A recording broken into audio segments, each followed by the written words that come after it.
Intelligence agency आहे आणि दुसरीकडे हमास जी एक दहशतवादी संघटना, ते दोघे काय करत होते असा सवाल आहे। दरम्यान भारतातील तब्बल 24 एअरपोर्ट बंद केल्याची माहिती समोर येते। आधी काही एअरपोर्ट बंद केले होते, त्याच्यामध्ये आता दुसरे नवीन श्रीनगर, चंदीगड, अमृतसर, लुधियाना हे एअरपोर्ट बंद केले आहे। सुरुवातीलाच भारताने हे स्पष्ट केलेलं होतं की आपण एक प्रकारे प्रतिहल्ला करणार आहोत, प्रत्युत्तर देणार आहोत। तर अशा पद्धतीने सीमावर्ती भागातले जे सगळे एअरपोर्ट्स आहेत ते बंद करण्याचा निर्णय घेण्यात आलेला होता, कारण प्रवाशांची सुरक्षितता अतिशय महत्त्वाची आपल्यासाठी आणि त्यामुळे आपण हे केलेलं। बाकी भारतातले सगळे विमानतळ हे सुरू आहे। अगदी बरोबर आहे, बाकी भारतातले सुरू आहेत। जे सीमावर्ती भाग आहेत तिकडचे हे एअरपोर्ट बंद करण्यात आले आहेत। त्याच्यामध्ये चंदीगड आहे, श्रीनगर आहे, अमृतसर आहे, लुधियाना, भुंटार, त्याचबरोबर किशनगड आहे, पटियाला आहे, शिमला, कांगरा, गग्गाल हा एक एअरपोर्ट आहे, भटिंडाचा एअरपोर्ट आहे, जैसलमेर, जोधपूर, बिकानेर, हलवार, त्याचबरोबर पठाणकोट हेही एअरपोर्ट बंद करण्यात आला आहे। दरम्यान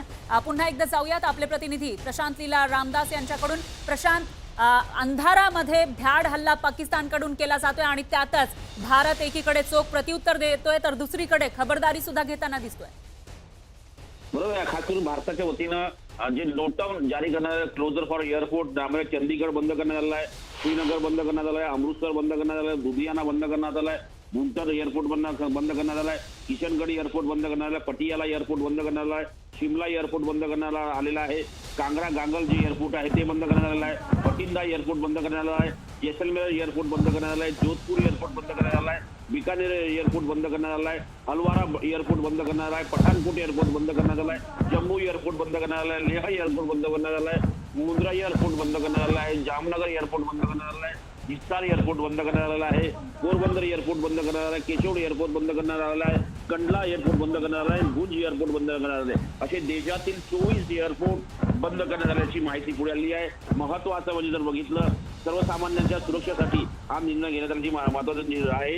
इथे नोटम जारी करण्यात आलेला आहे। नागरी विमान वाहतूक मंत्रालयाने निर्देश दिले आहे की ब्युरो ऑफ सिव्हिल एव्हिएशनच्या सिक्युरिटीच्या वतीने सर्व विमान कंपन्यांना विमानतळ जे सुरक्षा वाढवण्याचे देखील निर्णय देण्यात आले आहे। सर्वच विमानतळावरती प्रवाशाची दुय्यम तपासणी करण्याचे निर्णय देण्यात आले आहे। टर्मिनल इमारतीच्या विशेष प्रवेशांना बंदी घालण्यात आली आहे। विमानात एअर मार्शल तैनात केले जातील हे देखील स्पष्ट करण्यात आलेलं आहे। देशातील सर्व विमानतळावरती प्रवाशाची सुरक्षा तपासणी 2 ते 3 स्तरावरती केली जाणार आहे। त्यामुळे हे अत्यंत महत्त्वाचं आहे। एकीकडे 24 एअरपोर्ट बंद केलेले आहे नोटमद्वारे हे, आणि त्यानंतर संपूर्ण देशभरातले सर्व एअरपोर्ट जे आहे, जे सध्या एअरपोर्ट खुले आहेत, त्या सर्व एअरपोर्टवरती 2 आणि 3 स्तरीय तपासणी सुरू करण्याचे स्पष्ट आदेश बीएससीने दिलेले आहेत। निश्चितच प्रशांत, एकूणच असं म्हणता येईल की खबरदारी घेतली जाते। मात्र आपण थोड्याच वेळापूर्वी बघितलं होतं, देशाचे गृहमंत्री यांनी सीआयएसएफ असेल किंवा सीआरपीएफ यांच्या प्रमुखांसोबत चर्चा केली होती। तिसरीकडे राजनाथ सिंग यांनी पंतप्रधान मोदींसोबत आणि तिन्ही सैन्य दलांचे जे प्रमुख आहेत त्यांच्यासोबत चर्चा केली होती, त्यांच्या संपर्कात होते। याचाच अर्थ ज्या पद्धतीनं पाकिस्तानकडून आगळीक केली जाते त्याला आता एक मोठं उत्तर दिलं जाईल असं आपण घेऊ शकतो का? केली आहे त्याचा निश्चितपणे जोरदार प्रत्युत्तर भारत सरकार देईल, कारण की ज्या पद्धतीने त्यांनी अचानकपणे भारताच्या सर्वसामान्य नागरिकांवरती हल्ला करण्याचा प्रयत्न केला, तो हल्ला भारतीय लष्कराने परतून लावला।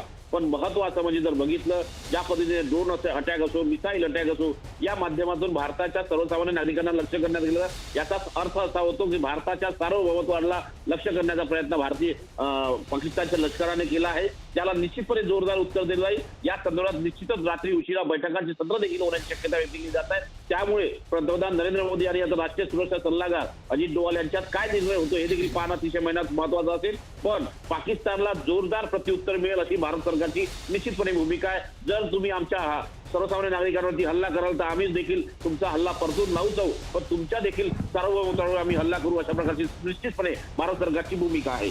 प्रशांत, एक गोष्ट सातत्यानं आपल्याला दिसते या सगळ्या दरम्यान, सीमेवरती एका बाजूला ही सगळी सैन्य कारवाई सुरू आहे, दुसऱ्या बाजूला एका फ्रंटवरती जयशंकर जे आहे ते सातत्यानं इंटरनॅशनल